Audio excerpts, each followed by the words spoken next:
Student ध्यान दें, आज का टॉपिक है लिमिट पार्ट 2।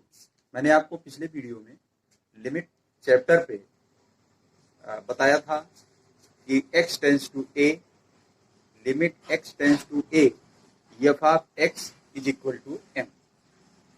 और दूसरा पॉइंट ये समझाया था कि x a की ओर जा रहा है, a पर पहुंचा नहीं है, उसमें LHL और RHL ये दोनों चीज समझा दिया था कि जब x बाएं से दाएं जाएगा तो LHL लेफ्ट हैंड लिमिट, और जब x दाएं से बाएं जाएगा तो RHL means right hand limit. आइए अब अगला पॉइंट तीसरा लिखते हैं। x is equal to a, लिखिए आप लोग, x is equal to a, which implies limit x tends to a plus f of x is equal to limit x tends to a minus f of x। ये है RHL और ये है LHL। देखिए लिखने का तरीका, राइट हैंड लिमिट और लेफ्ट हैंड लिमिट जब दोनों इक्वल होते हैं किसी भी पॉइंट पर, तब उस पॉइंट पर वो फंक्शन एग्जिस्ट करेगा। Existence of limit.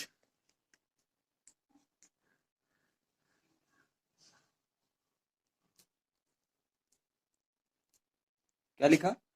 Existence of limit का मतलब क्या हुआ कि किसी भी पॉइंट पर कोई फंक्शन एग्जिस्ट कर रहा है कि नहीं, यानी उस फंक्शन का अस्तित्व उस बिंदु पर है कि नहीं। इस बात का पता लगाने के लिए आपको दाएं पक्ष की सीमा और बाएं पक्ष की सीमा दोनों इक्वल प्राप्त करना पड़ता है। इसको लिखने का तरीका a प्लस भी लिख सकते हैं और a माइनस। अभी मैंने आपको कल समझाया था कि जैसे कोई पॉइंट है, इस पर ए पॉइंट हमने लिया था, या तो ये इधर से जाएगा या तो x इधर से आएगा। इधर वाला HL होता है, इधर वाला RHL होता है। तो इधर के लिए x is equal to a minus h होगा और इधर के लिए x is equal to a plus h होगा। जाहिर सी बात है, इसको मैंने आपको पिछले वीडियो में बताया था कि x is equal to a minus h का मतलब हुआ कि x a से छोटा है। तो अगर x a से छोटा होगा तो a की ओर जाने के लिए उसे बाएं से दाएं चलना पड़ेगा, और अगर x a से बड़ा होगा तो a की ओर जाने के लिए x को दाएं से बाएं चलना पड़ेगा। इसका मतलब RHL और इसका मतलब x। तो ये थर्ड पॉइंट जो हमारा था, थर्ड पॉइंट का मतलब यही हुआ कि कोई भी फंक्शन किसी पॉइंट पर, जैसे यहां पर पॉइंट हमने x is equal to a लिया, कोई भी फंक्शन किसी भी पॉइंट पर अस्तित्व में है कि नहीं, एग्जिस्ट कर रहा है कि नहीं, इसका पता लगाने के लिए हमको दोनों बिंदुओं पर लेफ्ट हैंड लिमिट और राइट हैंड लिमिट प्राप्त करना होगा। अगर ये दोनों वैल्यू बराबर आती है तो दिया गया फंक्शन दिए गए पॉइंट पर एग्जिस्ट करेगा, यानी अस्तित्व में होगा, अन्यथा दूसरे केस में अस्तित्व विहीन होगा। ये क्वेश्चन आता है आपके बोर्ड एग्जाम में, क्वेश्चन आता है कि कोई फंक्शन दिया रहेगा और कोई पॉइंट दिया रहेगा, पता करना होगा कि अस्तित्व का परीक्षण कीजिए। क्वेश्चन आता है कि अस्तित्व का परीक्षण कीजिए, तो अस्तित्व का परीक्षण ऐसे ही किया जाता है। एग्जिस्टेंस ऑफ लिमिट की टेस्टिंग ऐसे ही की जाती है कि दोनों, अगर लेफ्ट हैंड लिमिट और राइट हैंड लिमिट दोनों वैल्यू निकाला, दोनों बराबर आ गए। कैसे निकालते हैं ये हम आपको आगे बताएंगे। चलिए अब तीसरा पॉइंट इसमें आप देखेंगे, तीसरा पॉइंट कि h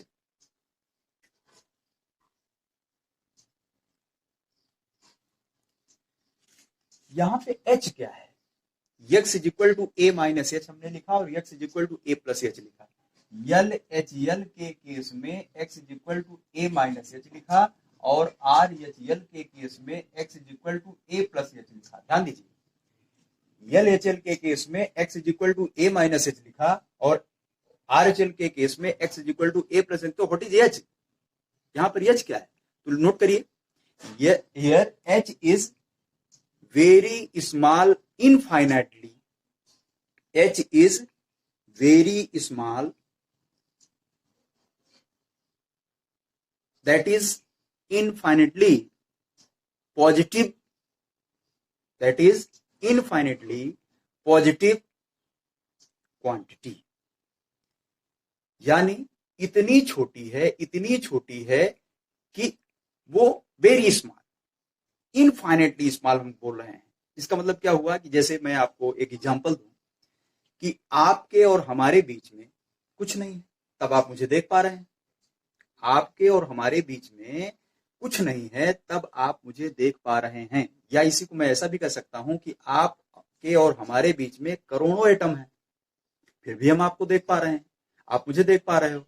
इसका मतलब क्या हुआ कि हमारे और आपके बीच में कुछ भी नहीं है, ये भी बात सत्य है, और हमारे और आपके बीच में करोड़ों एटम हैं, ये भी बात सत्य है।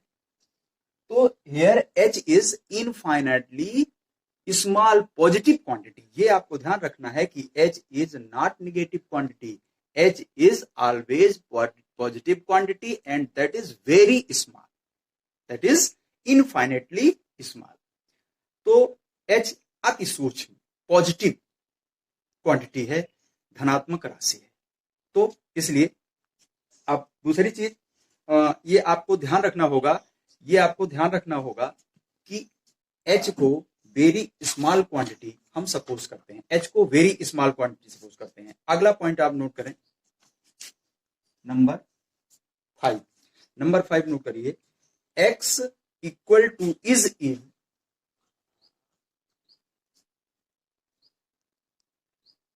Domain, X equal to A is in domain of V check LHL or RHL, V check LHL or RHL। जैसे मान लो हम एक फंक्शन लेते हैं, limit x tends to 1 cos inverse, ध्यान दीजिए, limit x tends to 1 cos inverse x। अब ये आप जानते हो cos इनवर्स x में कि x बिलोंग्स -1 टू 1,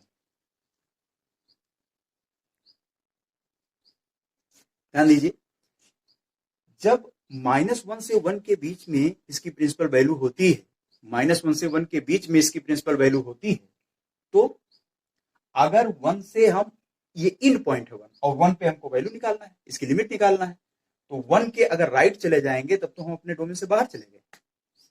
तो x is equal to a is in domain, जो फंक्शन दिया है उसके डोमेन में होना चाहिए। तो इसके लिए हम क्या करेंगे, 1 माइनस लेंगे, ध्यान दीजिए क्या लेंगे, x is equal to 1 minus h। जब हमको इंड पॉइंट पर हमको पहुंचना है, तो इंड से हम आउट जा नहीं सकते, तो हम क्या लेंगे कि x is equal to 1 minus h। We take x is equal to 1 minus h। जब यहां पर x is equal to 1 minus h लिया जाएगा, तो हम इसको LHL के लिए 1 माइनस, RHL के लिए 1 प्लस, दोनों वैल्यू रखेंगे। यहां पर देखिए, जब हमको 1 माइनस h लेना है और यह चीज very small, infinitely small positive quantity, then we get limit x tends to 1 cos inverse 1, correct. इसको अभी मैंने कहा कि जब हम इसको LHL करेंगे तो 1 माइनस h करेंगे और RHL करेंगे तो 1 प्लस h करेंगे, h टेंस टू 0 हो जाएगा। तो इस केस में यहां पर क्या आएगा, cos इनवर्स 1, cos इनवर्स 1 की वैल्यू क्या होती है, 0, तो इसकी वैल्यू क्या आ गई, 0। तो इस प्रकार हमें किसी भी LHL के लिए 1 माइनस h, RHL के लिए 1 प्लस h करना पड़ेगा, ध्यान दीजिए। तो चूंकि 1 पॉइंट पर हमको लेना है तो 1 माइनस h हमको करना पड़ेगा। ये हुआ अगला पॉइंट। चलिए अगला पॉइंट अब लिखते हैं, बहुत महत्वपूर्ण चीजें हैं जो कि पावर इन्फिनिटी में अगर आ जाती है, जैसे ग्रेटर देन 1 की पावर इन्फिनिटी आ जाए तो इसकी वैल्यू नॉट डिफाइंड होती है, और लेस देन 1 की पावर इन्फिनिटी आ जाए तो इसकी वैल्यू 0 होती है, और एग्जैक्टली 1 अगर आ जाए इसकी पावर नॉट डिफाइंड तो इसकी वैल्यू 1 होती है। ध्यान दीजिए क्या बताया मैंने आपको कि अगर नॉट डिफाइंड कहीं पावर में हो, ग्रेटर देन 1 अगर क्वांटिटी है और उसकी पावर नॉट डिफाइंड है तो उसकी वैल्यू नॉट डिफाइंड होगी। लेस देन 1 अगर वैल्यू है तो उसकी पावर नॉट डिफाइंड है तो उसकी वैल्यू 0 होगी। और एग्जैक्ट 1 है, उसकी पावर नॉट डिफाइंड है तो उसकी वैल्यू 1 होगी। ये बात समझ में आ गई। अब हम आपको एक क्वेश्चन देते हैं और उस क्वेश्चन को देखिए कैसे सॉल्व होता है।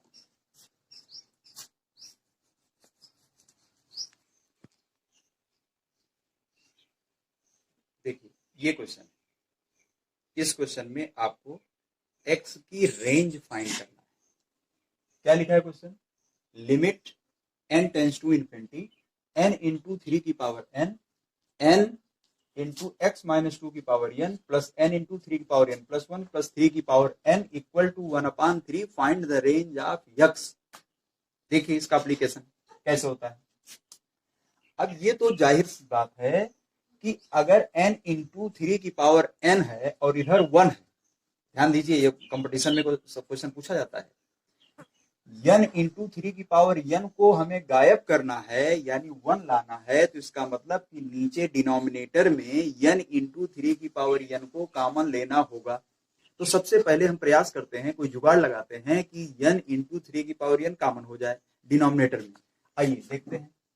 Limit n tends to infinity n into 3 की पावर n, नीचे हमने n इंटू 3 की पावर n कॉमन ले लिया, डिनोमिनेटर में कॉमन ले लिया। कॉमन लेंगे तो देखो यहाँ क्या बचेगा, n तो कॉमन आ गया बाहर, ठीक है। यहाँ 3 की पावर n था, तो जब यहाँ 3 की पावर n से हम डिवाइड करेंगे तो क्या बन जाएगा, x माइनस 2/3 की होल पावर n। ध्यान दीजिए कॉमन ले रहे हैं, हर स्टेप से n इंटू 3 की पावर n कॉमन लिया जा रहा है। तो n into 3 to the power n common हमने ले लिया, तो फर्स्ट टर्म में ये बचा। सेकंड टर्म में देखिए क्या करें, n तो बाहर गया, कॉमन मिला, 3 की पावर n प्लस 1 था, और जब हमने जो है 3 की पावर n कॉमन ले लिया तो वहां क्या बचेगा, बोलिए 3 बचेगा।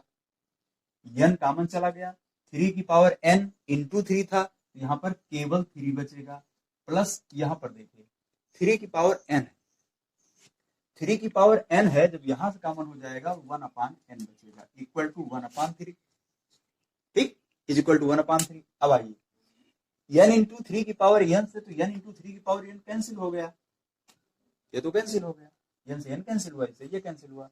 अब आप इसको देखिए, ऊपर तो 1 आ गया, नीचे 3 आना चाहिए। अगर इसमें हम लिमिट पुट करा देते हैं तो ये 1 नॉट डिफाइंड दैट इज 0 हो जाएगा। तो अब लिमिट इसमें पुट करा दो तो क्या आएगा, 1/x minus 2 not defined plus 3 plus 1 not defined equal to 1/x minus 2 not defined plus 3 is equal to 1/3।